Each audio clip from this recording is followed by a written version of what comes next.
अस्सलाम वालेकुम रहमतुल्लाह। आज बर्फ़बारी भी है, ठंड भी बहुत है। शायद इसी वजह से कोई ताख़ीर हुई होगी, समझ नहीं आई। आमतौर पर इस मौसम का सैटेलाइट कनेक्शन से ताल्लुक़ तो नहीं हुआ करता, मगर आज गैर मामूली ताख़ीर से ताल्लुक़ कायम हो सका है। इसलिए मुझे अभी इत्तला मिली कि ताल्लुक़ कायम हो चुके हैं, इसलिए मैं आया हूँ।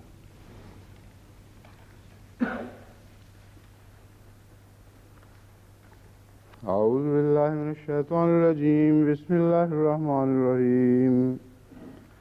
व इन खिफ्तुम अल्ला तुक़सितू फिल यतामा फन्किहू मा ताबा लकुम मिनन निसाए मसना व थुलाथा व रुबा फ़इन खिफ्तुम अल्ला तादिलू फ़वाहिदतन औ मा मलकत ऐमानुकुम ज़ालिका अदना अल्ला तऊलू। सूरह निसा आयत 4। इस आयत का तर्जुमा हो चुका है. 4. ayet ve bunun tercümesini yaptık ve tefsirini de başladıydık. Dün bıraktığımız yerden başlayacağım ben. Müsteşriklerin yorumunu size sunuyordum. Onlardan birisi James Rodwell var. The Quran translated from the Arabic. Every Man kütüphanesinin baskısıdır. Bu nispeten insaflı davranıyor bu konuda. Fakat daha sonra bakacağız neler önümüze çıkar. İngilizce referansını okuyor. But in doing so, he was probably actuated by a desire for male offspring. Hazreti Resulullah sallallahu aleyhi ve sellem 4 tane kadına bağlı kalmasından üstün gördü kendisini.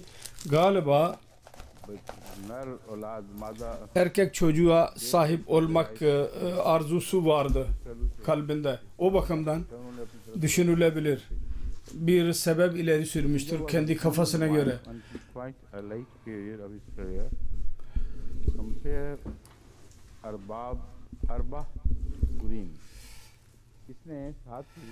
Bu çok enteresan bir referans daha ileri sürmüştür. O da Müslümanların lehindedir ve Müslümanlar için bu referans ehli kitabın ağzını kapatmak için çok etkili olabilir. Diyor ki bizde Kitab-ı Mukaddes'te bu konu üzerinde talimat vardır. Onu da gözlerinizin önünde bulundurun. Faraba said it is lawful to do so if he can provide for them. Nevertheless, the wise men have given good advice. İngilizce referansı okumaya devam ediyorum Emirül Müminin. Şimdi bu 4 kadın düşüncesi daha önce Kitab-ı Mukaddes'te de vardır ve müsteşrikin saldırırlar. Hayret verici olacak eğer bunu okumamış olduklarını zannedersek. Maruf bilinen şeylerdir. Sonra bu onların kendi dostlarındandır. Ve bunlar dikkatli bir şekilde bu kitapları okurlar. Onun için bu bilgisizliğin bir cevazı bulunamaz. Bilerek bunlar itiraz ederler ki İslamiyet'e saldırabilsinler.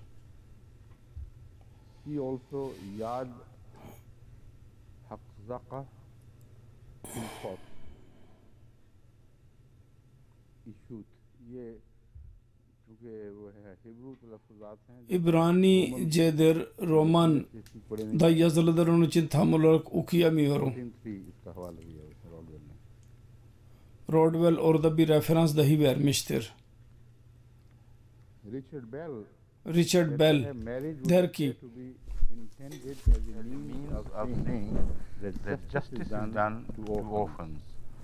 the danger of their property being neglected or abused may be obviated by the marriage either of the widowed mother of orphan children or of the orphan girl herself. for the possibility that child marriage may be contemplated, it would then become the husband's personal interest to see that the property was looked after. To facilitate this, marriage of several wives up to 4 and perhaps आगे लफ्ज़ फुटा हुआ है या इसी पर उसने बात छोड़ दी है Bir kelime and terk perhaps edilmiştir burada. limited.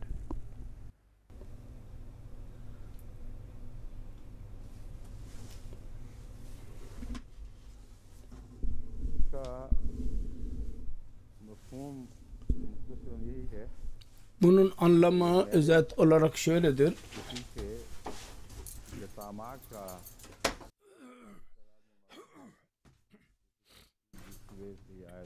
Yetimlerin çoklukla olması sebebiyle birden daha fazla kadınla evlenmek izni verildi. Yalnız ben bu konuyu bu gaye için ileri sürmedim. Bu daha sonra bir itirazda bulunur. Onu sunmak için ben bunun bir kısmını okuduydum.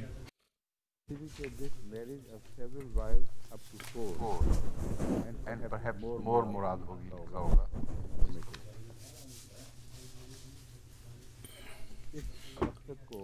Bu gayeyi kolay bir şekilde elde etmek için yetamaların ve yetim kızların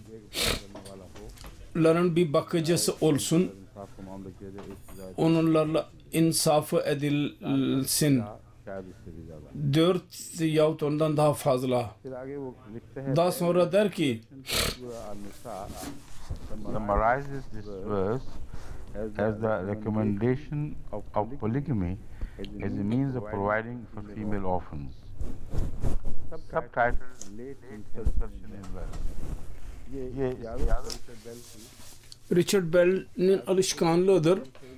Ayetleri dahi sağa sola götürür. Oradan kaldırır, oraya koyar. Sanki Allah-u Teala ona görev vermiştir. Kur'an-ı Kerim'i yeniden düzenlemek için. Ve hiç delil olmadan değişik ayetlere sıra vermiştir. Ve burada bir tahminen bir şey söyler. But if ye fear that ye may not be fair, then one or what your right hands possess, that is more likely to secure that ye not be partial. Şimdi bundan sonra der ki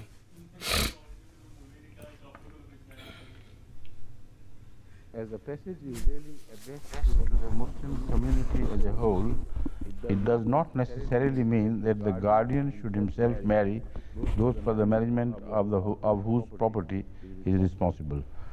The general practice of a polygamy would ease the situation, but the widows or orphans thus married are not to be denied their bride price, though they may not be in position to demand it. The clause in the middle of the verse, in khiftum Allah ta'alu clause, is interested rather in marriage than in orphan's property, and restricts the freedom given in the first part of the verse, is probably a later addition. Budur bunun asıl benim dikkatinizi çekmek için insaf ede birdenbire mutlaka bir yerde adaletsizlik yapar. Der ki bu doğrudur, evet kabul ediyoruz. Ancak bu son ayetin son kısmı da beyan edilmiştir ki eğer insaf edemeyeceğinizden tehlike duyarsanız bir tek kadınla evlenin ve bir kadınla yetinin. Bu diyor ki belki sonradan bu ilave edilmiştir diyor. Hiçbir delil yok, usul yoktur.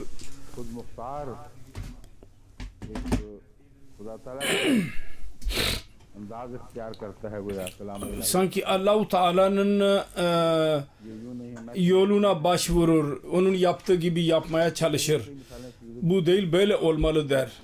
Richard Bell'in bu alışkanlığıdır bu. Montgomery Watt Şimdi Montgomery Watt'a bakalım. will not act justly towards the orphans. Verses 4 An-Nisa. ये Arbery की translation पर companion भी उसने लिखा हुआ Bu Arbery'nin है। Still many cases of polyandry and similar practices in Medina. अब ये polyandry का लफ्ज़ şimdi polyandry kelimesini sık sık kullanır. मुझे याद था Hatırladığım kadarıyla polyandry birden daha fazla erkek için kullanılır. Bir kadın için birden fazla kadınla evlenmek poligamidir. Sözlüklere de baktım. Her yerde aynısını gördüm. Polyandry bir kadın için birden daha fazla koca demektir ve poligami bir erkek için birden fazla kadın demektir. Bu İskoçya'nın İngilizcesi başkadır yahut da belki yaramazlık yapmaktadır. Eski yazan नस्लों को तरबियत दी है। birkaç nesile terbiye vermiş. ये कहना Onun hakkında demek ki İngilizce bilmiyor demek çok tuhaf olacak. Onun için bilerek polyandry kelimesini kullanır.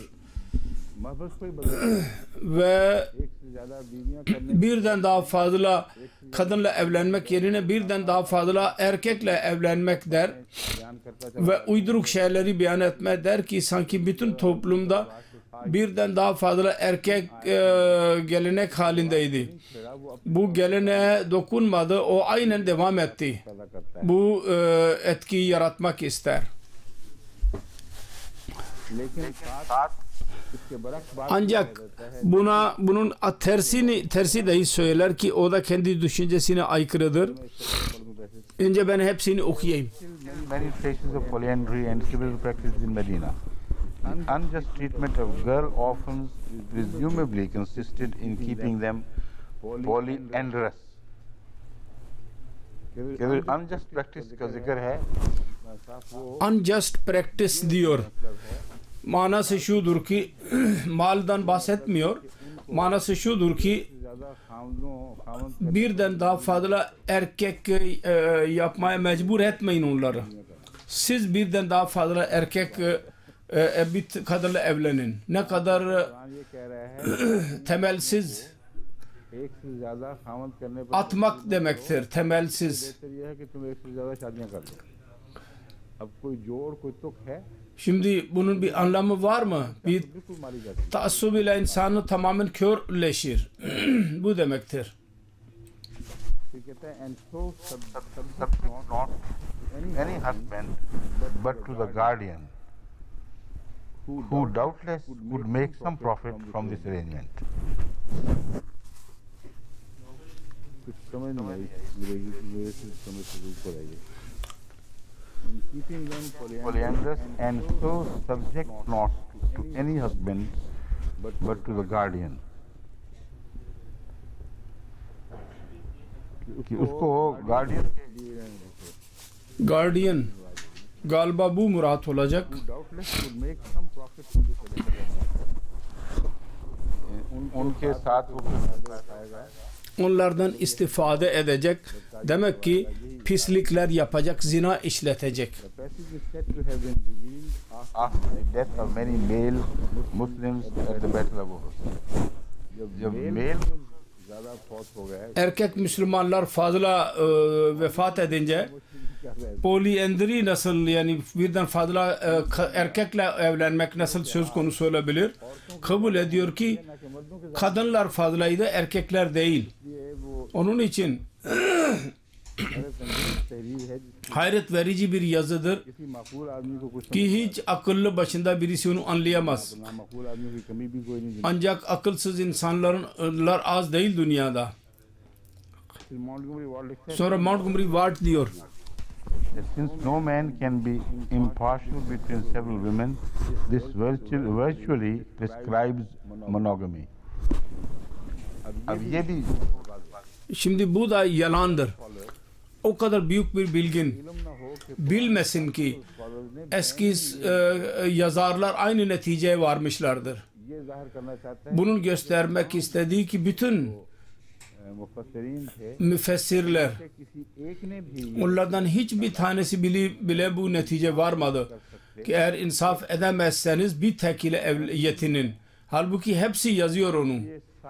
Onun için bütün eski yüzyılları bırakarak yeni zamana girerek apologetik diyor buna. Evet, bu yeni zamanda ile Müslümanlar söz konuştur ki bu neticeyi çıkarırlar. Ki insaf etmek insanların elinde değil. Onun için fiilen bu deniyor ki siz insaf edemezsiniz, onun için bir tekle yetinin. Bu kelam tarzı Montgomery Watt ve bunun neticesinde Arap şehzadeler bunların öğrencileri olurdu ki bunlardan İslam öğrensinler. Çok değil ise de geleneksel olarak birçok defa bunlar gönderildiler buna. Şimdi veri başlıyor. Ama sabretmemiz lazım. Olacak. Çünkü bu durumda kendi hissimize hakim olmak zor. An-Nisa 4 ayet. That you shall not act with equity towards orphans of the female sex. Take in marriage of such other women as please you, 2 or 3 or 4 and no more. But if you fear that you cannot act equitably towards so many, marry one only, or the slaves which you shall have acquired. This will be easier that you swerve not from righteousness. Tercüme ठीक है. Tercüme पे कोई बात. Tercüme güzeldir. Note. It is the Muslim theory that women can never, in any time, place, or circumstances, be trusted. अब ये theory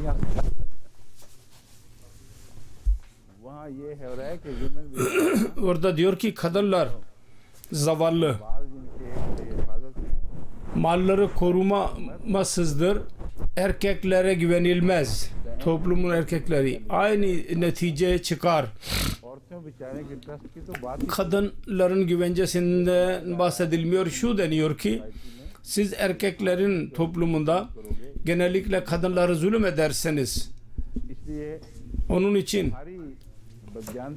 sizin güvensizliğinizin korkusuyla bu emir verilmektedir ki bunları koruyun ve bunların mallarını kötü gözle bakmayın ve bunları bekçilik yapmakla bunların faydalarını korumaktır, istifade çıkarlarını. Ve burada başka bir anlam vermiştir bu zat.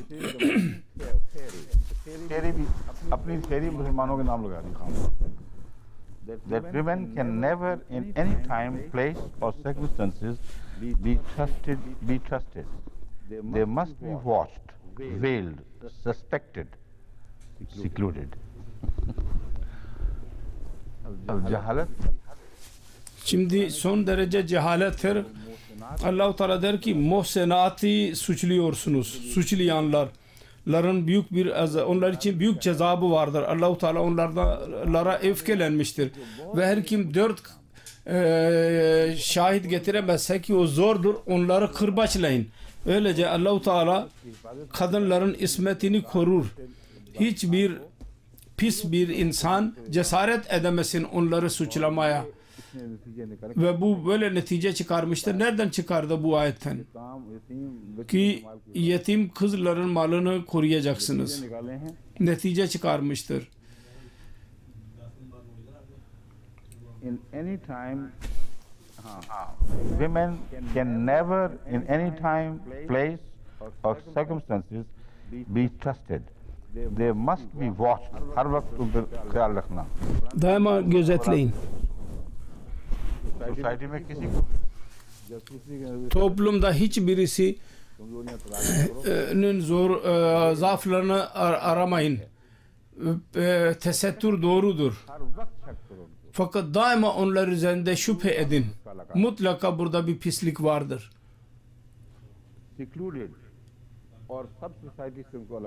Ve onları ayrı tutun bütün toplumdan. About the high ethical tone of Islam, we shall speak plainly on this subject. Unpleasant though it is, we would reiterate the position already taken that polygamy has not diminished licentiousness among the Mohammedans. Diyor ki biz daha önce dahi bu konuda sözümüzü söyledik. Bugünlerde İslam ahlak değerlerinin koruyucusu olarak ileri sürülmektedir. Ama bu tamamen doğru değil, yanlıştır. Poligamiye gelince birden daha fazla kadınla evlenmek Müslümanlar arasında hayasızlık vardır. Onları durdurmaya başarılı olamamıştır. Sonra der ki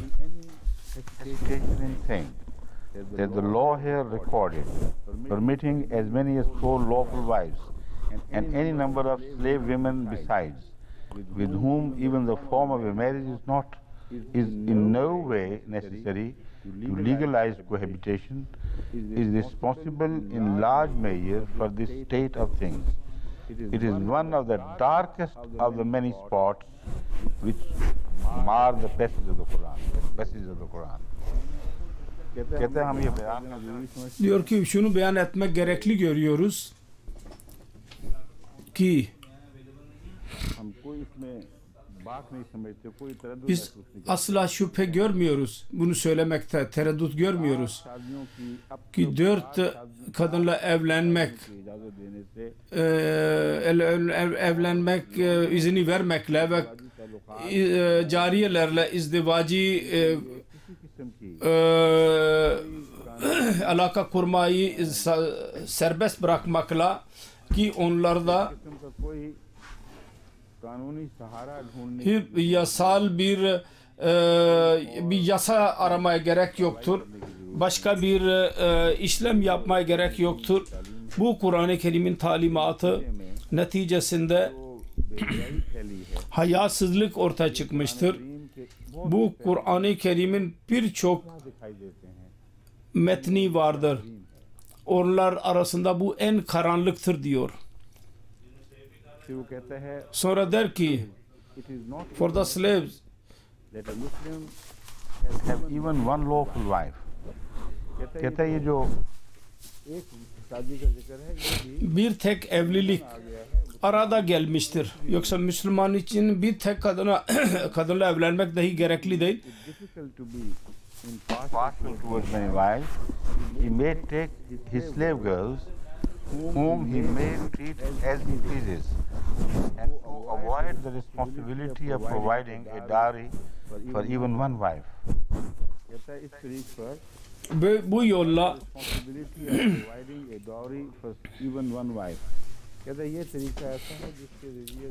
yolla mihr hakkı vermekten kurtulmuş olur koca ve cariye kadınları benimsesin. Onun için evlenmeye de zaten gerek yoktur. En güzel yol budur. Şimdi bu ahmak bilmiyor ki çehiz bunun dediği ki Müslümanlar üzerinde büyük bir zoruydu. O da 32 rupi beyan edilir hala. Ve eski günlerde bir tek hurma vererek dahi evlenebilirdi. Ona marriage money yani evlilik mihir hakkı demek kötüdür. O bir yol açılmıştır. Ki her insan kendi gücüne göre biraz sorumluluk yüklesin ve kadına sahip olduğu maldan bir şey versin. Bu Ahmediye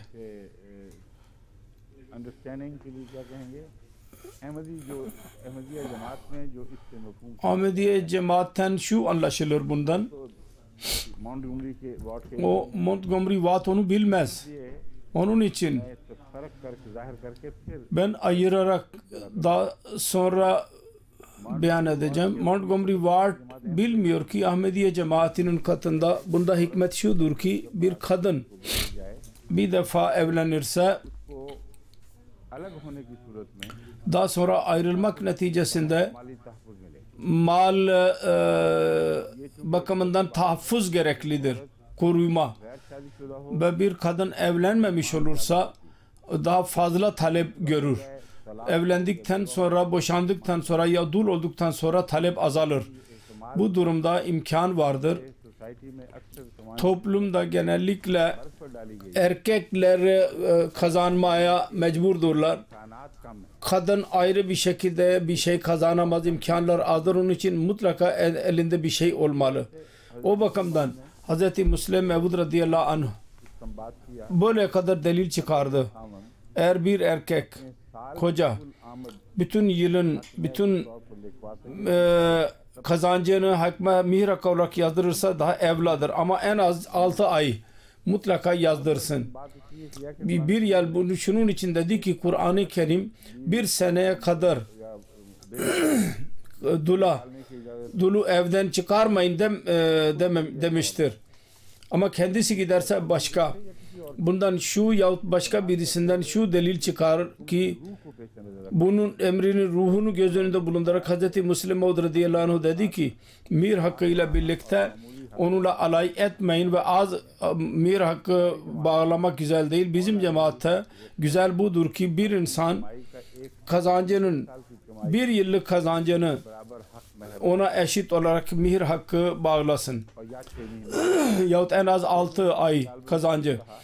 6 ay şu bakımdan dedi ki 6 महीने की कमाई 6 ayın kazancında औरत हकदार हो eğer yalnız kadın sahip olursa bir yıllık olacak hemen hemen. मर्द साथ ना हो उस कमाई Eğer erkek olmasa o kazançta erkeğin kazandığı 2 kişi için en azından yeterli olmalı. तो 6 महीने की Kadına 6 aylık kazancı veriyorsa kadın için bir yıl olmalı. Bu en azdır सबसे ज्यादा ve en fazla bir senedir. पर भी बढ़ाया Ancak daha da çoğaltılabilir. साल में ऑर्डर किया है कम से कम 6 En az 6 ay, en fazla bir sene. Ve bunun delilin Kur'an-ı Kerim'de delilleri vardır. Gauri की दुनिया की Hak mihir hakkının ruhu budur. Kadına bir koruma verilsin mal olarak. Montgomery bunları bilmiyordu. Montgomery Wharton bildiği जो हमारे यहाँ रस्मी bizde geleneksel olarak İslam vardır. जो अक्सर O da genellikle सदियों में पनपा है और 100 yıllarda ileri sürmüştür. कहते हैं हम फवाद आजम के Ve Savad-ı Azam dediğimiz bütün genel Müslümanların inancıdır. Onların talimatını iyi bilir. Onların kitaplarını okumuştur. जानता है Ve iyi bilir ki कुमैर के मुतल्लिक mir hakkı hakkında उलमा ulemaların çoğu बात के हक में गए हैं कि şuna inancı şudur ki ne olursa olsun कोई ऐसी चीज olabilir. Hatta ki आजकल के तर्जुमे में bugünkü के बराबर anlama göre 32 rupi olsun. 30 होगा Yani 30 kuruş İngiliz kuruşu. 75 पैसे लेफ्ट 75 kuruşa eşit. तो 75 पेन कहते हैं 75 kuruş olursa caizdir. और ये आज तक ये Ve hala रिवाज चला आ रहा है aynen bu gelenek devam eder. Onun için der ki लौंडी onu korumak için cariye tutmak ne güzeldir. Ve bu ahmak bilmiyor ki cariye से नहीं मिलती है दरख्तों से नहीं उगती bitmez bir ağaç gibi. Git oradan kesip getir. ये बहुत हुआ करती थी Cariyelerin fiyatı çok yüksek olurdu. का इस्लाम Ve यहाँ तक ताल्लुक है cariye İslamiyet'e gelince लौंडी का पैदा होना खुद एक मुश्किल cariyenin kendi zatından elde edilmesi zordur. Çünkü Hz. Resulullah sallallahu aleyhi ve sellem'e emir verdi Allah-u Teala açık olarak. की जंग ना हो जिसमें खूब खून बहाया जाए Çok fazla kan akıtıldığı bir savaş olmasa o ana kadar siz cariye ve köle yapamazsınız. Ve Hz.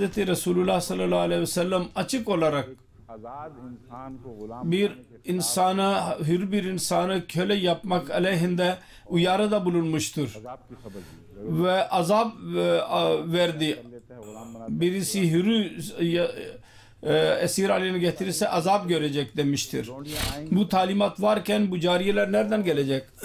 अगर बाहर से बनी हुई लौंडियां Ve eğer dışarıdan hazır olan cariyeler satın alınırsa para vermek lazım olur. वो पैसे इस O para ज्यादा बनते हैं bu hak mehirden daha fazla olur. बात की अहम Onun için bütün delili ahmakçadır.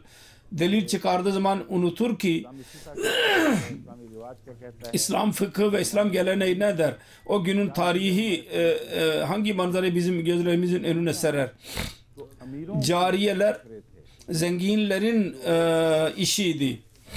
साज के तौर पर सोसाइटी में मिलते हैं। Onlar şaz olarak toplumda bulunurdu. Society गुरबा को Ve fakirler idi insanların çoğu toplumun. Onun için fakir insan की कोई नहीं, वो evlenmeye gerek yok. Evlenmeden cariye edinsin. Sanki cariyeler çoktu. Parasız elde edilirdi. Bu tamamen cahilane bir düşüncedir. Hiçbir onun anlamı yoktur. Gerçek şudur ki Müslümanlarda Hz. Resulullah sallallahu aleyhi ve sellem zamanında थोड़ी तादाद में ki cariyelerde çok az bir sayıda esirler edinilmiştir kadınlar ve Müslüman toplumu onun önünde çok fazla sayıda idi. Onun için bu soru soruluyor. हकायक से Bu tarihi gerçeklerden ayırarak sayılara bakmadan ileri sürülmektedir. Nisa suresi मुसलमा है कि kabul edilmiştir ki 3 से लेकर 5 तक 2 ile 5 Hicri'de inmiştir. और सन 5 Ve 5 Hicri'ye kadar Ahzab savaşı dahi olmamıştı. Uhud vardı ve Bedir vardı. अब आप बताइए Şimdi siz söyleyin. और बदर में Uhud ve Bedir savaşında ne kadar cariye Müslümanların eline geçmiş olacak? बदर में Bedir'de हमला आवर थे वो बाहर saldırganlar dışarıdan geldiler औरतें जो गाना ve birkaç kadın şarkı söyleyen पढ़ने वाली जंगी yahut savaş şiirlerini okuyan kadın vardı birkaç tane Uhud का हाल है वो आपको ve Uhud'un durumunu da bilirsiniz. Bir tek औरत कुफार मक्का की मुसलमान kafirlerin kadını Müslümanlar eline geçmemiştir. जो नाजिल इस दौर Bu sure bu devirde nazil oldu. तबसरा करते हुए Ona yorum yaparken böyle bir manzara ileri sürer ki çok fazla cariye oradaydı. क्या ये है Gerçek şudur ki मुसलमानों का ये हाल fakirlik o durumdaydı Müslümanların ve kadınların azlığı o kadar idi मदीने में ki Medine'de अहले मदीना ने bazı Medine ahalisi muahat zamanında खुद ये bizzat kendileri arzu ettiler. हमारे मुहाजिर Bizim muhacirler या अपनी औरतें kendi kadınlarını bırakıp geldiler और इन शादी के इम्कानात ve onlar için evlenmek söz konusu olamaz. Biz kendi bazı karılarımızı boşarız ki onlarla evlenebilsinler. ये है मदीने की सोसाइटी Medine'nin toplumu budur. और गुर्बत का ये आलम Ve fakirlik bu ki 100 आदमी थे जो birkaç yüz insan vardı. नबी में रहते थे सड़कों Mescid-i Nebevi'de yaşıyorlardı ve onların için yemek dahi bulunmuyordu. के दिन मुसलसल Resulullah dahi birkaç gün yemek bulamazdı. Ve beklerdi ki Allah-u Teala bir yerden bir hediye göndersin. जरूर पेट की जरूरतें Ve o zaman ihtiyaç giderilsin. Manzara budur. Ahzab savaşına kadar fakirlik bu derecedeydi. पेट पे पत्थर बांध Eshablar Resulullah ile birlikte aç kalırlardı ve bu bedbaht insanlar nasıl dil uzatırlar. के लिए कोई उधर नहीं है कि life Ve onlar için hiçbir özrü yoktur ki bilgisiz de diyelim. सारे बाप Onların önünde tarihi iyi bilen insanlar onlar biliyorlardı. Müslümanların durum ne durumdaydılar biliyorlar. और जानकर वहाँ से Fakat buna yine itiraz eder जाते हैं ve bilerek जो आयात के सैकड़ों साल बाद कर ayetlerden yüzlerce sene sonradaki devire geçer. और गुलाम आने शुरू हुए O zaman cariyeler ve köleler gelmeye başladı. जंगी हुई İran ile savaş olduğu zaman yahut başka diğer ülkelerle savaşlar olduğu zaman bu durum daha fazla söz konusu oldu. Ve bu ayet indiği zaman Resulullah'ın kelamıydı. Allah-u Teala gönder değildi. Resulullah biliyor muydu ki sonradan cariyeler söz konusu olacak? Onun için bu tamamen yalan ve taassuptur. Bunların asla bir gerçeği yoktur. Der ki bir tek kadına hak mir hakkını vermeniz gerekli olmayacak der.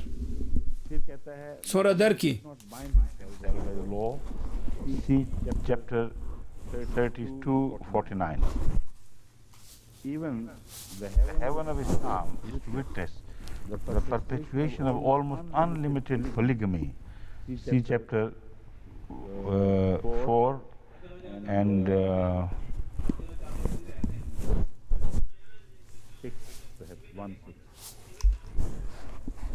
अब कहता है जन्नत को भी नहीं छोड़ रहा बेचारा Der ki कि देखो ना ये इनको bakınız शादियां शौक 4 kadınla evlenmek, birden daha fazla evlenmek o kadar arzusundadırlar ki cennette de poligami birden fazla kadın bulunacak.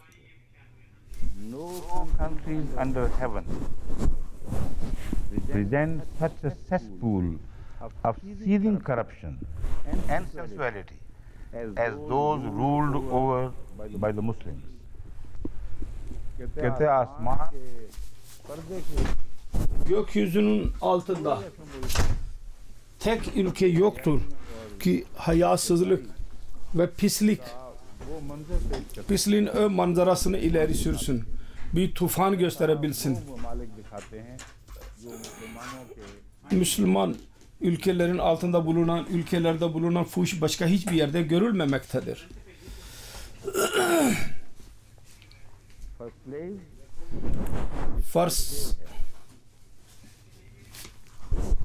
ये सेल ने भी इसी की तायद की है for slaves requiring not so large a dawah not so good and plentiful a maintenance as free women a man might keep several of the former as easily as one of the latter.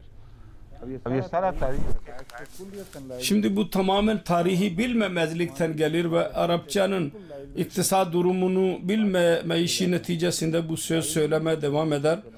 Bilgi size isnat etmek zordur. Çünkü किताबों का तफाहुत kitapları araştırmak, eski kitapları araştırma konusuna gelince birçok Müslüman ulemalardan daha fazla çaba sarf ettiler गहरे मुतालिए की ve derin mutalaada bulundular. तलाश किया है पुराने Her şeyi araştırdılar eski müfessirleri ki bir itiraz bulabilsinler. ये लाइल्मी Onun için bilgisiz bunlara isnat edilemez.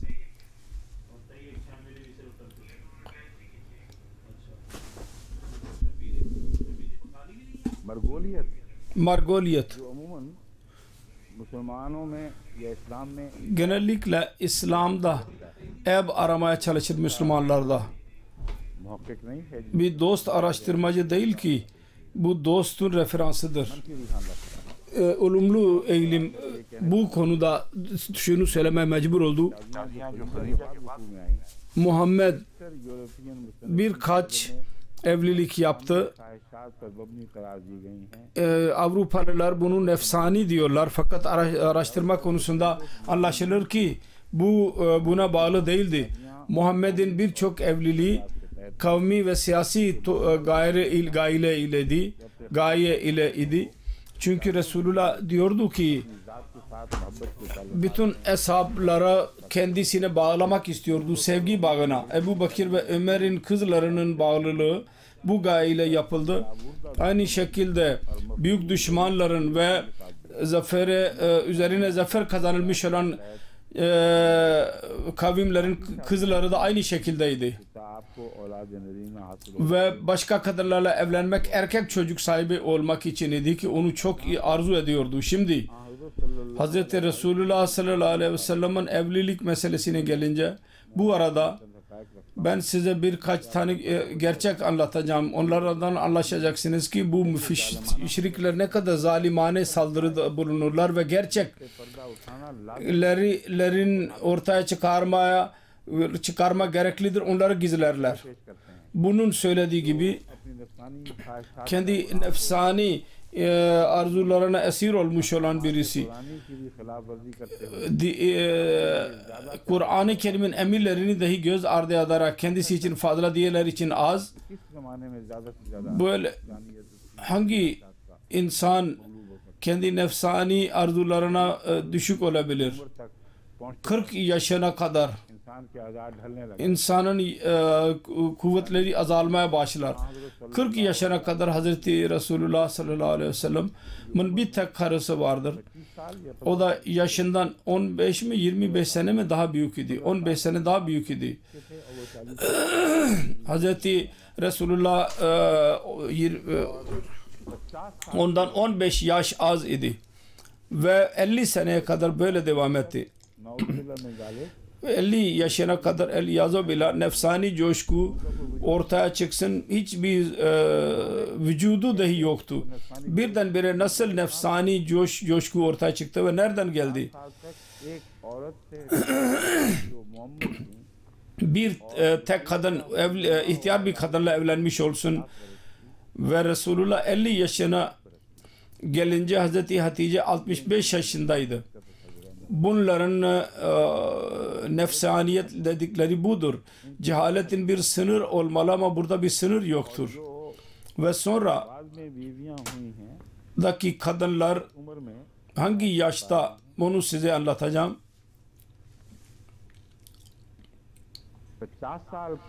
50 yaşına geçtikten sonra Hazreti Hatice radıyallahu anh'a vefat edince Hazreti Sevda ile ilk evlilik yaptı Resulullah. O zaman tek idi. Ve o zaman Resulullah sallallahu aleyhi ve sellem'in yaşı beyan ettiğim gibi 50 yaşındaydı. İkinci evlilik Medine'de yaptı. Hazreti Ayşe Sıddika radıyallahu anha ile kendisi 12 ile 16 yaşında olduğu beyan edilir. Ve Hazreti Resulullah sallallahu aleyhi ve sellem 55 yaşındaydı. Sonra Hazreti Hafsa ile evlendi. Ve ikinci evlilik ne olursa 55 ile 60 yaşlar arasında oldu. Şimdi 55-60 yaşlar arasındaki devirde birdenbire gaylen bu gençlik havesi nereden ortaya çıkabilir? Onun için lazimen bunların suçlaması yalandır. Bir nefsine köle olan bir insan 50 yaşına kadar bir tek kadınla yetinsin ve ondan sonra sabırsızlaşmaya başlasın ki gençliği bittikten sonra bu akla aykırıdır. Sonra Resulullah sallallahu aleyhi ve sellem kiminle evlenmek isteseydi, kimi sevseydi, Resulullah'ı Müslümanlar severlerdi. Hiçbir insan bir saniye için dahi asla tereddüt etmezdi. Ve Hz. Resulullah sallallahu aleyhi ve sellem hakkında bu açıktır, kesindir ki dul kadınlarla daha fazla evlendi ve dul olmayanlarla az evlilik yaptı. Şimdi bakınız, bunda başka hikmetler dahi vardır. Dul kadınlarla evlenmek konusunda gerekli değil ki evlilik söz konusu olsun. Cihad neticesinde dul oldular. Genellikle onlardır Resulullah sallallahu aleyhi ve sellem'in evlendiği kadınlar. Bakire olan ki kadın daha önce evlenmemiş olsun ve dul yahut boşanmış olmasın, o da tek Hazreti Ayşe idi. Düşünün, nefsani arzular diyor. Resulullah ona köle idi diyorlar. Onun hakkında unutmayalım. Hazreti Sevda dul idi. Hazreti Hafsa dul idi. Hazreti Zeynep dul idi. Bir Zeynep daha vardır. Bir Zeynep binti Cahaş. O da Zeyd'in boşadı. Fakat ondan önce bir Zeynep vardı. Zeynep binti Huzeyma radıyallahu anha. O da dul idi. Hazreti Ümmü Selema dahi dul idi. Hazreti Zeynep bin Cahaş boşanmış idi. Hazreti Ümmü Habiba dul idi. Hazreti Memuna dul idi.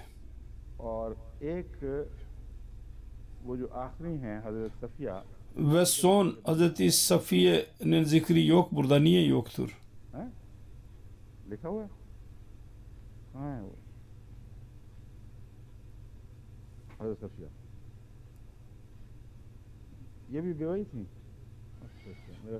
Bu da dul idi. Bütün bunlar dullardır. Resulullah onlarla evlendi. Ve birçok hikmet vardı bunda. Ve fedakarlıktır çoğunda. Ve büyük bir fedakarlıktır. Çünkü अपनी बीवियों के जिम्मे o kadar kadınların sorumluluklarını taşımak ve onların kendi aralarındaki alakalarını dengeli tutmak बार उनके दरमियान ve onlar arasında ihtilafların कई दफा birçok defa तकलीफ सूरत इख्तियार कर sancı verici bir durum söz konusu olurdu ve Resulullah sallallahu aleyhi ve sellem üzüntü içinde kalırdı. Allahu Teala ona izin verirdi. सबको तलाक दे दो İstersen hepsini boşa और खुला छोड़ दो इनके ऊपर। ve bırak onları. और जो नफ्स का मरीज है वो Şimdi nefsine hakim olan nasıl onları boşayabilir ki yaşı 60 yaşına geçmiş olsun. Sonra मुशक्क़तों का आदी हो o kadar meşakkatlere adet edilmiş olsun. Savaşlar ve açlık ve susuzluk ve sınavların içinden geçmiş olsun.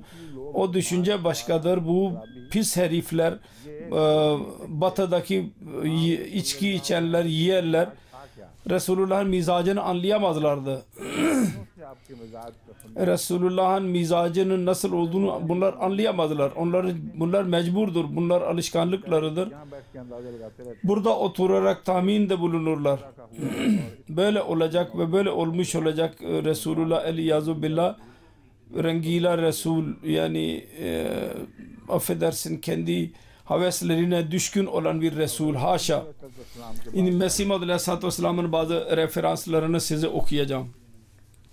फरमाते हैं Dedi ki इस्लाम से पहले İslam'dan önce insanların çoğunda सैकड़ों और हजारों birçok kadınla evlenirdi. Yüzlerce değil, binlerce kadınla evlenirlerdi. हजारों तक भी नौबत पहुंच गई। Bir sınır o kadar geçmişti. अजवाज İslam रिवाज को कम किया है, bunu azaltmıştır. Fazla değil. बल्कि ये कुरान में ही एक Bu Kur'an'da bir üstünlük vardır. अजवाज की बेहदी और बेकैदी को रद्द Kadınların sınırsızlığını sınır getirmiştir. Bu çok önemli bir noktadır. Mesih Maud Aleyhisselatü Vesselam'ın beyan ettiği. Daha önce birçok defa ben bunu beyan etmiş bulunuyorum. Azaltmıştır. Fakat hiç aklıma gelmedi ki ilahi kitaplarda bir tek Kur'an'dır bunu azaltmış olan ve başka hiçbir kitap bunu azaltmamıştır. बंदी लगा दी। Ve फरमाया dedi ki bundan fazla, 4'ten fazla evlenmeyeceksiniz. बेहदी और बेकैदी को रद्द कर दिया है Sınırsızlığı reddetmiştir diyor Mesih Maud Aleyhisselam. कि मुक़द्दस नबी İsraili kavmin, आपको बयान şimdi ben burada sizin önünüze bir şey, önemli bir şey söylemek istiyorum. है कि हज़रत मसीह Olabilir ki Hz. Mesih को एक ही शादी कहा bir tek kadınla evlenmekten bahsetmişti olabilir. Ve kendi sözlerinde iki kadınla evlenmek söz konusu olamaz. Doğrudur. Hz. Mesih'in sözlerinde iki kadınla evlenmek yoktur. Ancak İncil'i sınırlandırmak tamamen yanlıştır. से वो इस्तेमाल करते हैं Çünkü onların delil çıkardıkları ayet Hz. Mesih'in bu ayetiyle çelişki halindedir. Der ki ben किताब को यानी kitap, तौरात को yani Tevrat'ın का एक शोषा भी मंसूख bir noktasını dahi ortadan kaldırmaya gelmedim. दोनों आयतों में से एक Onun için her iki ayetten birisini koruyacağız. Ötekini dışarı atacağız. आयत जो मैं बयान Ve bu ayet beyan ettim o kadar kabul edilmiştir ki bunun üzerinde başından sonuna kadar Hristiyanlar yazıyorlar पेश भी करते हैं और इसकी तावीलें भी करते हैं। ve onun delillerini de ileri sürerler. तावीलें ये करते हैं, Deliller şudur. बात ये नहीं कि आप Murat bu değil ki yapamazsınız. Murat buydu ki अमल किया siz o tamamladı. ज़्यादा खूबसूरत बना के देखा। Daha güzel bir şekilde gösterdi onu. तावील मान भी खाएं, Bu tevili kabul edersek आयत की रूह से bu ayete göre तालीम को रद्द करके Kur'an-ı Kerim'in bir talimatını red edemeyiz. तो ये आयत बहस रही Bu ayet tartışma altında kalmıştır ve ilhaki, yani sonradan ilave edilmemiştir. Kabul edilerek onun hakkında yorum yapılır. आयत से Kesin bir netice şu çıkar. मसीह को Hz. Mesih कभी अपना ये इख्तियार बयान नहीं किया hiçbir zaman demedi ki तालीमात Bible'ın talimatını sınırlandırsın. इजाफे तो मुमकिन है İzafetler mümkündür. लेकिन कमी करने की कोई इजाजत Ancak azaltmaya gerek yoktur, izin yoktur. Onun için nerede Hz. Mesih kesin bir şekilde Bible'ın talimatını ileri sürerek onun aleyhinde bir talimat ileri sürmediyse Orada bizim hakkımız yoktur ki bir işaret olarak dahi bir delil çıkaralım. Fakat bu ayet bakımından kendisi hiçbir zaman eski Kur'an-ı Bible'ın talimatını reddetmemiştir ve yok dememiştir. Eğer bir şey yaptıysa tamamlamaya gitmiştir. Hz. Mesih Aleyhisselam öc almak talimatını reddetmeden af kısmını öne sürmüştür ve onu çıkararak insanların gözlerinin önüne sermiştir. Ancak bu talimattan perfection olmamıştı, tamamlanmamıştı Yahudi talimatı. Orada bir talimatın bir kısmı çok intikam, öç almak üzerinde baskı yapılmıştı ve ikincisi eğer affedersiniz bu da olabilir, bu eksik kalmıştı. Bunun üzerinde Hz. Mesih iş yaptı. Bunun güzel kokusunu çıkardı. Sonunda o da soldu. Sonunda İslam geldi. Ve her iki yönü korudu İslam. Perfection, tam eğer manası olursa bu olabilir. Denemez ki eski talimatı reddedelim. Budur perfection, tam olma. Mesih Muhammed Aleyhisselam der ki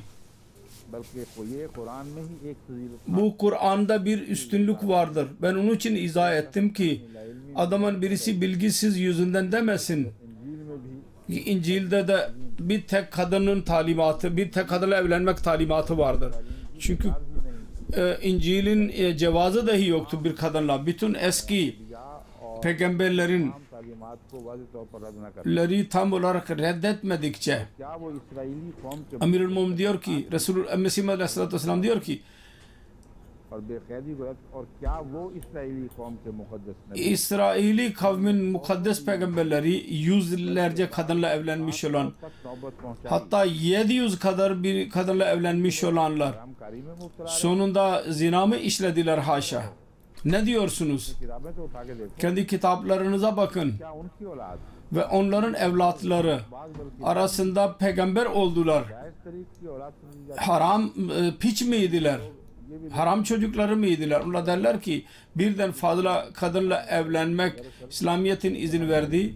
Aslında bu zinadır. Bunun dışında bunun bir anlamı yoktur. Ve bunların ülkesinde yasalar dahi vardır. Birden fazla kadınla evlenmek yoktur. Ancak bir farkla zina ne kadar yaparsanız yapın. Orada yasa sizi bağlamayacak. Ama birden fazla kadınla evlenirseniz ceza görürsünüz. Hz. Mesih Aleyhisselatü Vesselam der ki El-Hakam 4. cilt 7 ve 8 28 Şubat 1903. Diğerlerin referansını vermediyse yazıldığı zaman vereceğiz. Hepsini şu anda okumam gerekmek. 4 kadınla evlenmek emri vermedi. Yalnız izin verdi. Emir yoktur bu. Bir şart ileri sürdü. Durumu ileri sürdü. Ve izin verdi ki 4'e kadar evlenebilirsiniz. Bundan şu lazım değil ki 4 taneyle mutlaka evlensin. Kur'an-ı Kerim'in bir şey budur ki insanın ihtiyaçları değişik olurlar. Onun için birden 4'e kadar izin verdi. Şimdi burada şunu beyan etmek gerekli görüyorum. Beyan tarzından bazen insanlar bu delil çıkarırlar. Özellikle bazı kadınlar ki yetimlerin şart varsa olmazsa izin dahi yok olur. Halbuki bu ayetin tarzını anlamamak neticesinde bu düşünce ortaya çıktı. Bir ihtiyaç anında bir izine işaret edilmiştir. O da var olan bir gelenek idi. O izin vardı. Birden daha fazla kadınla evlenmek. Kur'an-ı Kerim'in beyanat tarzı budur ki eğer korku duyarsanız insafsızlıktan, yetimler insafsız davranacağından o zaman zaten izin vardır. Şimdi verilmiyor. Fark budur. Bunu mutlaka gözlerimizin önünde tutmalıyız. Eğer şimdi izin verilirse o zaman yalnız tek kadın olmalıydı. O kesin olarak yanlıştır. Demek ki kabul edilmiş gelenekten bahsederek Kur'an-ı Kerim der ki bunun için sizin için bir hal vardır. Diğer kadınlarla evlenin. Ancak biz sınırlandırıyoruz. İcazet bu izin değil. İzinle birlikte bir sınırlandırma vardır. Sınırlandırma şudur ki bundan böyle 2-4'ten daha ileri gitmemelisiniz. Bu son sınırdır. Size izini veriliyor bunun. Mesih Aleyhisselam diyor ki bazı kimseler itiraz ederler ve sonra Müslüman olduklarını iddia ederler. Ben bilemiyorum ki onların imanı nasıl korunabilir. Devam edebilir onların İslamlığı. Hem Müslümandırlar hem de itiraz ederler.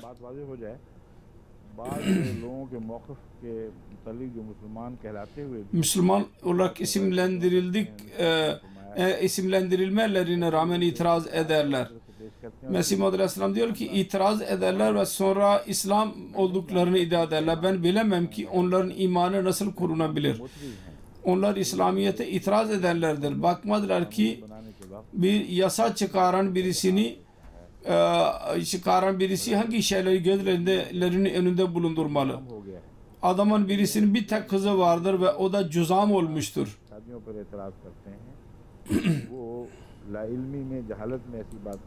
Bilgisizlik neticesinde bu gibi şeyler söylerler ve yasanın şartlarını bilmezler ve İslam nasıl bu hikmetle onları doğru yerine getirmiştir. Burada yalnız yetimlik şartını ileri sürmemiştir. Bir yasa çıkaracağı zaman hangi şeyleri gözün önünde bulundurmalı? Mesela erkeğin bir tek kadını vardır, hastadır, kördür ve çocuk veremez vesaire vesaire. Zuhrevi hastalıklara yakalanmıştır. Kocası ne yapsın? Aynı bir tek kadınla mı yetinsin? Böyle zorluklar anında cevaz nedir? Hangi yol gösterir? Ya eğer o kadın pislik yapmaya başlarsa kadın erkek ne yapsın? Bu İslamiyet'e itiraz ederek niye körleşirler? Biz onu anlayamıyoruz. Bu din nedir? İnsanın ihtiyaçlarını tamamlayamayan. Şimdi bütün bu durumlarda hangi yol gösterir? Kur'an-ı Kerim'in yüceliği bundan ispat edilir. İnsanın hiçbir ihtiyacı yok ki önceden Allah-u Teala orada bir yasa çıkarmış olmasın. Şimdi İngiltere'de dahi öyle zorluklar vardır. Birçok kadınla evlenmek ve boşanma başlamıştır. Şimdi bir lord hakkında yazılmıştı. İkinci kadın ile evlendi. Sonra ceza gördü. Amerika'ya gidip oraya yerleşti. Bakınız ki insan için öyle ihtiyaçlar söz konusu olur mu olmaz mı? Birden fazla kadınla evlensin. Böyle durumlar olursa ve tedavisi olmazsa bu pisliktir ki bunu tamamlamak için Kur'an-ı Kerim gibi tam ve mükemmel bir kitap gönderilmiştir bu gaye için. Şimdi bu kısım hakkında bir yanlışlığın ortadan giderilmesi lazım. Denebilir ki Hz. Mesih Aleyhisselam'ın ileri sürdüğü örneklerde bir tek kadınla evlenmek olabilir. Fakat iki kadınla evlenmek nereden çıktı? 3 ve 4 nereden çıktı? Onun için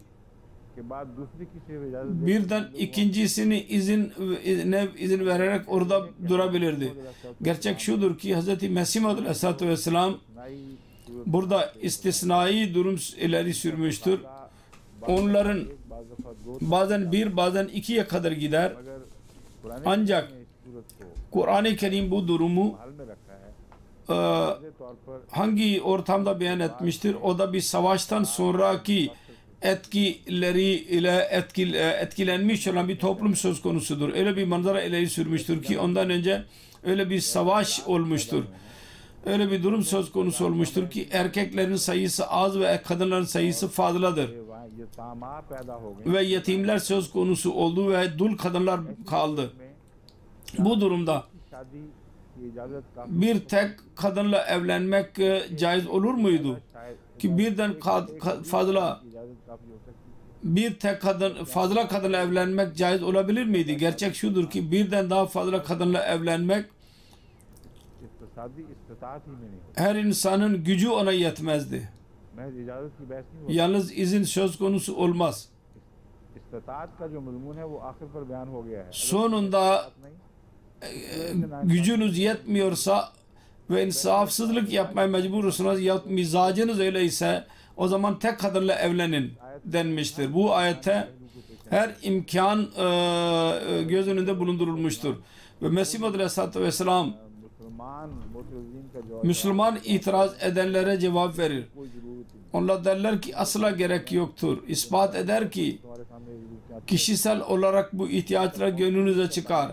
Kavim ihtiyaçlarına gelince bu ayetin ilk alakası kavim iledir. Ve kavim ihtiyacı neticesinde birçok defa bir toplumda kadınların sayısı çok fazla çoğalır. एक और चार की निस्बत Öyle ki 1 ve 4 nispet olur. और एक और दो और Ve 1 ve 3 ve 4 geneldir. 1, 2, 3. पानी में İkinci Cihan Savaşı'nda Avrupa'da जिस कसरत से मर्द कत्ल हुए हैं erkekler çok fazla öldürüldü मारे गए हैं जंग में savaşta. उन्होंने इतना बिगाड़ दिया O kadar denge bozulmuştu ki कसरत से औरतें society kadınlar toplumda çok kadın vardı. वारिस नहीं Hiç onlara bakıcı yoktu. बस उस सूरत में O durumda माँ की देखभाल yetimlere bakmak मजमून एक और konusu başka bir anlama girer. अगर तुम या माँ के Eğer yetimler hakkında şunu düşünürseniz कोई वाली वारिस ki onların bakıcısı yoktur. हाल करने वाला नहीं Onların koruyucusu yoktur. Onların hakkını veremiyorsanız onlar sokaklarda avare dolaşırlar ve toplumu zedeleyecekler ve kendilerine de zarar verecekler. Bu durumda हल है कि gereklidir ki birden daha fazla kadınla evlenin जो ताबा हैं और ve तुम्हारे लिए taba sizin için güzel olan, जो तुम्हें sizin işinize yarayan, hoşunuza giden kadınlarla evlenin मुआशरे की ki toplumun zorluğu halledilmiş olsun. Bu detay हो सकता है लोगों की नजर o zaman belki insanların gözlerinin önünde olmayabilir. के हवाले से O günün yerel ihtiyaçlara göre bütün müfessirler ve mühendisler söz etmişlerdir. O durum öyle o kadar büyük bir ihtiyaç söz konusu yoktu ki bu ihtiyaç ama bunu da açmaktadır bu ayet. Fakat bu kitap alemi bir kitaptır. माने पर होता है Her zamana uygulanır bu Kur'an-ı Kerim. Onun için bütün zamanın alemi ihtiyaçlarını gözlerinin önünde bulundurur. इससे बहुत ज्यादा वसी है Bu ayet çok daha geniştir. उस वक्त के हालात O günün durumunu दिखाई देती göz önünde bularak insan nasıl ihtiyaç görüyorsa ondan daha fazladır. Gelip geçici durum göz önünde bulundurarak söz söylendi. दुनिया की कौमी Fakat bütün dünyanın kavmi ihtiyaçlarını gözetleyen bir kitaptır Kur'an. Onun için Kur'an-ı Kerim 1. ve 2. Cihan Savaşı'ndan sonra kadınların çok olması इस हुक्म का फुकदान ve bu birden fazla kadınla evlenin मगरबी yoktur böyle bir emir. Bu batılı topluma o kadar fazla zarar vermiştir ki şimdiye kadar hiç kimse onun izalesini yapamamıştır. O konuda bazı referanslar vardı. Daha sonra size okuyacağım. बातें जब Bu sözler मेरी सवाल जवाब की मजालिस benim soru cevap toplumunda sorulurlar. ऐसा होगा कि ना Şazdır ki sorulmamış olsun. इस्लाम के खिलाफ Çünkü İslamiyet aleyhinde करने के लिए kadınların düşüncesini bozmak için en büyük silah budur gayrimüslimlerin elinde. Ve kadınlardan bu soru sordururlar. मैं ये जवाब देता Ve bu cevap verdiğim zaman अल्लाह ताला के फजल Allah-u Teala'nın lütfuyla, çünkü burada insaf yükselmiştir. Bunların araştırmasında adalet olsun olmasın. ये गलत है कहना Ancak şunu demek yanlıştır. इस्लाम की Murat budur ki İslamiye, इस्लाम का मयार बुलंद हो या ना हो मगर दिल İslamiyet'i araştıran araştırmacılarda yüce bir adalet duygusu olsun olmasın ama amme insanlarda adalet duygusu çok daha fazladır. Secularism में Çünkü खराबियां तो sekülerizm, laiklik başka bazı bozukluklar yaratmıştır fakat bu güzellik vermiştir bunlara. पैदा होकर ki dini taassuplardan üstün olarak दायरे में रहो। insafın dairesi içinde kalın ve akıllı bir şey kabul edin. अगर वीडियो देखें तो Şimdi eğer video bakarsanız hayret içinde kalırsınız. Eğer o orada soru soran kadının yüzü üzerindeyse ben onunla anlattığım zaman herkes başını sağlar ve evet evet der. जो एतराज करने वाली थी İtiraz eden आसार बदल जाते ve onların yüzlerinin amareleri değişir. कई दफा उठाया जाता Fakat bu soru birçok defa sorulur. तो किसी तासुब की वजह से नहीं, Taassup neticesinde değil. अजीब सा ख्याल दिमाग में उठता है İnsanın zihninde beyninde bir soru canlanır. Eğer izin verilirse erkeğe düşünelim ki öyle dahi olabilir. Ki bazı yerlerde kadınlar daha fazla olmak neticesinde erkekler daha fazla olabilir. ये इम्कानात भी तो Ve bu imkanlar dahi vardır. Back वक्त O zaman birden fazla erkekle evlenmek niye serbest bırakılmamıştır? मैंने कहा जब तुम एक दफा Ben dedim ki bir defa yasa çıkarırsanız किसी एक शख्स को किसी जगह o zaman bir insanı bağlayamazsınız bir yerde. दोनों बैक वक्त अगर राय Ve her ikisi birden olursa में क्या खाना toplumda aile nasıl ortaya çıkacak? Onu ben size göstereyim. एक शख्स है वो Adamın birisi शादियां करता है, 4 kadınla evlenir. की बीवियां भी उसी में Onun kadınları dahi aynı mizaca sahiptir. तो क्यों ना Ve eğer izin varsa neden olmasın? Onlardan her birisi normal कर लेती üçer erkek daha yapar. Onlarla evlenir. मर्द Ve her erkek शादीशुदा बीवी ने bu वो कहेगा मैं evli olan kadın evlenmiştir. O der ki ben niye fazla yapmayayım? O da üçer tane kadın daha fazla alır. तीन और हैं Ve üçer kadının hakkı vardır. Onlar da üçer, dörder erkek edinebilirler. O zaman aile nasıl olacak? उन्हें बड़े शहर या Ne kadar büyük ve ülkeye yayılmış olacak bu aile. बताता हूँ कि Ben onlara anlatıyorum ki bu zorluk vardır. O da şudur ki bir zorluk daha vardır. O da şu ki birden fazla kadın olursa her çocuk hakkında कह सकते kesin denebilir ki filan erkeğin çocuğudur. और कानूनी तकाजे Ve yasal şartları yerine getirmek için, sorumluluk yapmak için ona yüklenebilir. साथ का Fakat üçer dörder erkek dahi olursa koca ki çocuk kimin olacak कौन जिम्मेदारियां ve kim sorumluluk taşıyacak और क्या सारे इकट्ठे तलाक दिया ve hepsi birdenbire mi boşayacaklar? Ya birisi boşar ve ondan sonra ne sorumluluk ortaya çıkacak? Verese nasıl olacak? Position को दिखाई जाती है तो Bu bunu gösterdiğim zaman tövbe etmeye başlarlar kadınlar. Onun için birden daha fazla kadın ve birden daha fazla kadınla evlenme imkanı yoktur. Olamaz. Bunun neticesinde çok büyük zorluklar ortaya çıkar. Şimdi Mesih Muhammed Aleyhisselatü Vesselam'ın bir referansını daha ben size okuyacağım.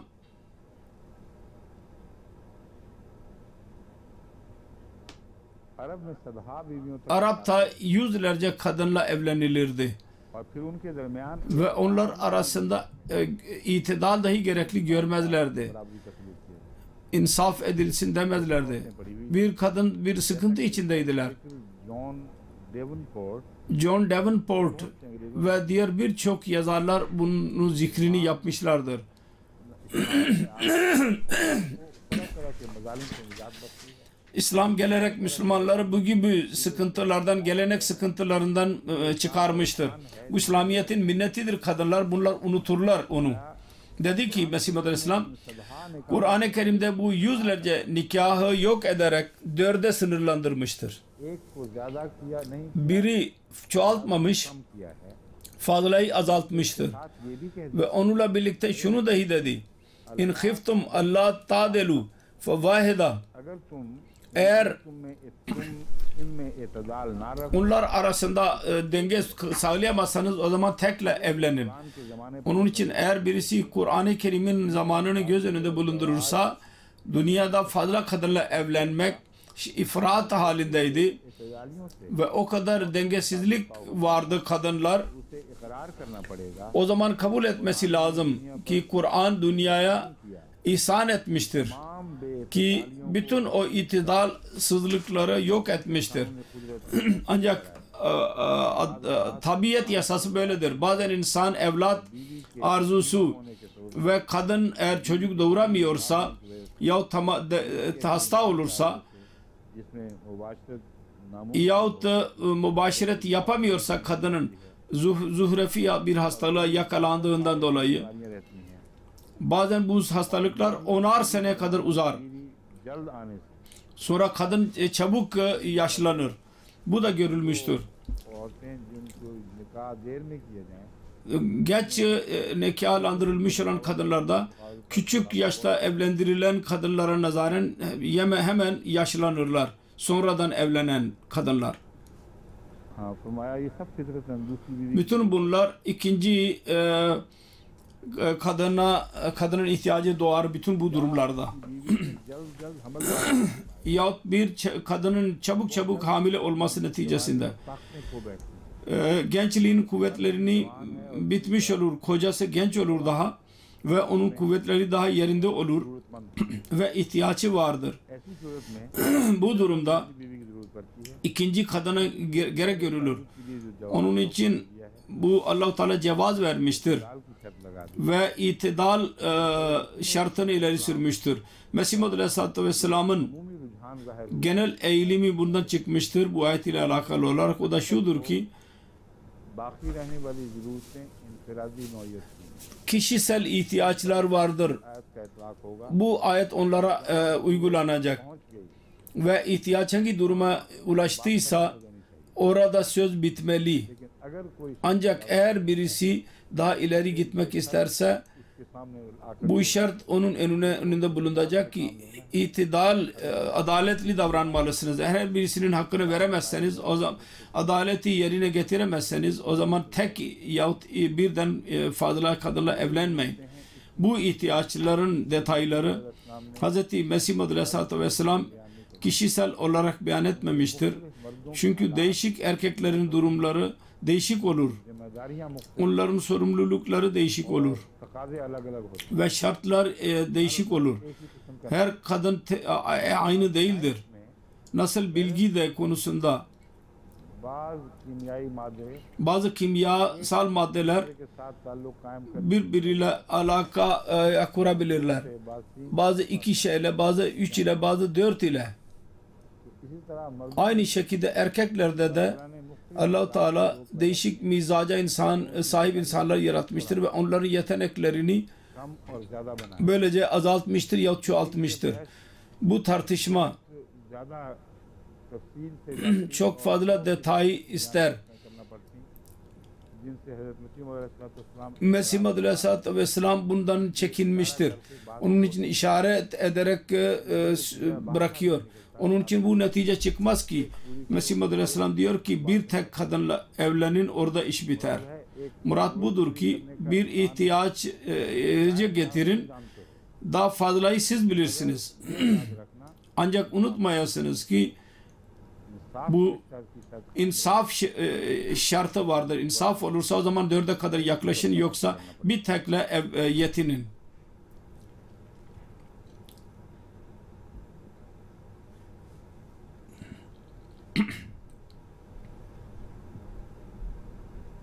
फिर हजरत मसीह अलैहिस्सलाम Mesih Muhammed Aleyhisselatü Vesselam फरमाते हैं, der ki शरीयत हक्का ने इस जरूरत के वास्ते जायज şeriat bunun için cevaz vermiştir ki आदमी बीवी अगर yetenekli bir insanın karısı öyleyse ki çocuk doğuramazsa aynı şeylerdir. ये फरमाते हैं Daha sonra der ki papazlar ikinci kadına zina derler. O zaman eski peygamberler hakkında ne derler? Hazreti Süleyman der ki birkaç yüz karısı vardı. Hazreti Davud Aleyhisselam da aynı şekilde. तकवा की खातिर Niyet iyi olursa, takva için olursa 10-20 kadın dahi günah değil. El-İyazu billah, Hristiyanların sözüne göre birden fazla nikah zina ise Hazreti Davud'un çocuklarından ilahları dahi ortaya çıktı. O zaman bu sanki çok bereketli bir yoldur. कि गुनाह से खुदा पैदा होता है। Günahtan Allah doğar. Bu latif noktayı Mesih Muhammed Aleyhisselatü Vesselam ne güzel bir şekilde ileri sürmüştür. तब तो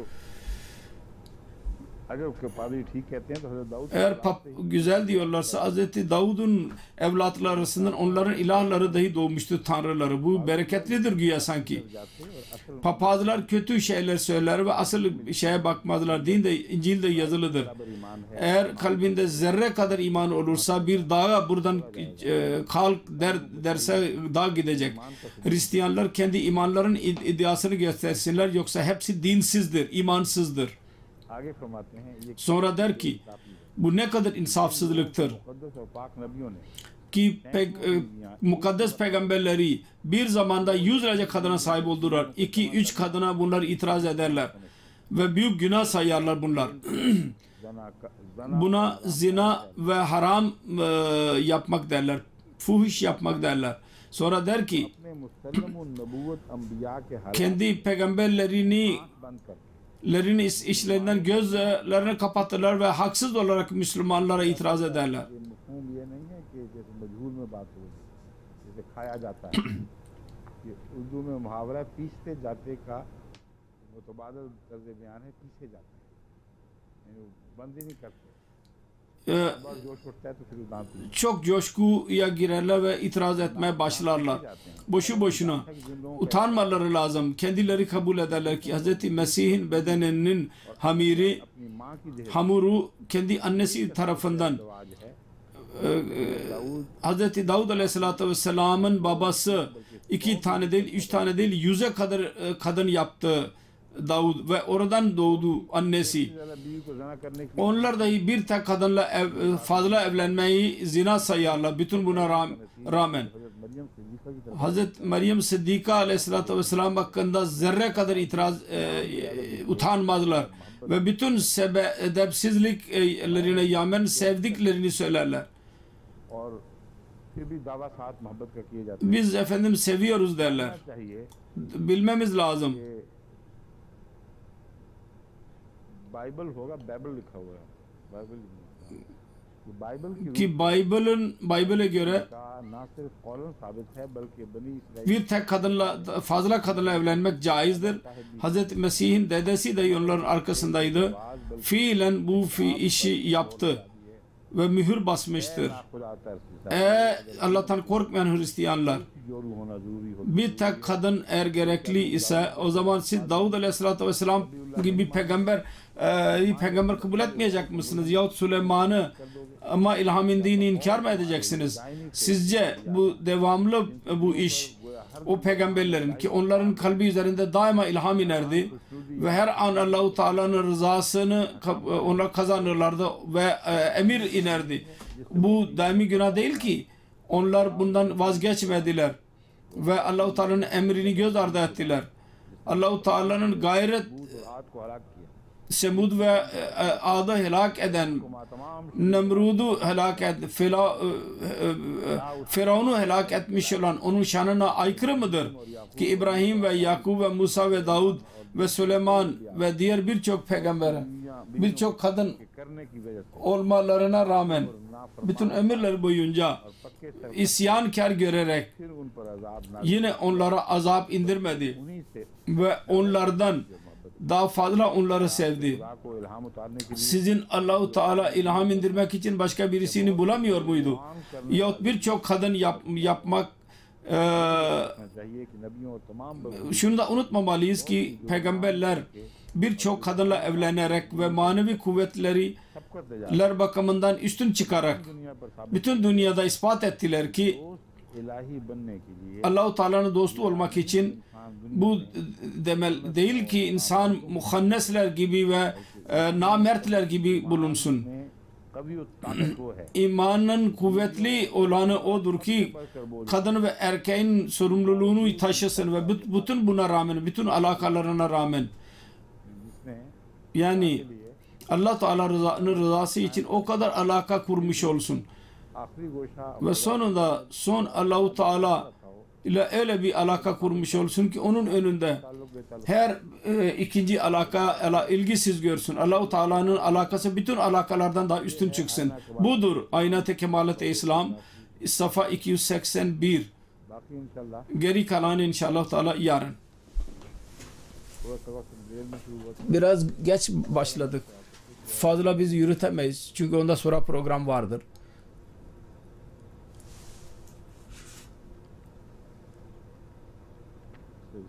Selamun Aleyküm ve Rahmetullahi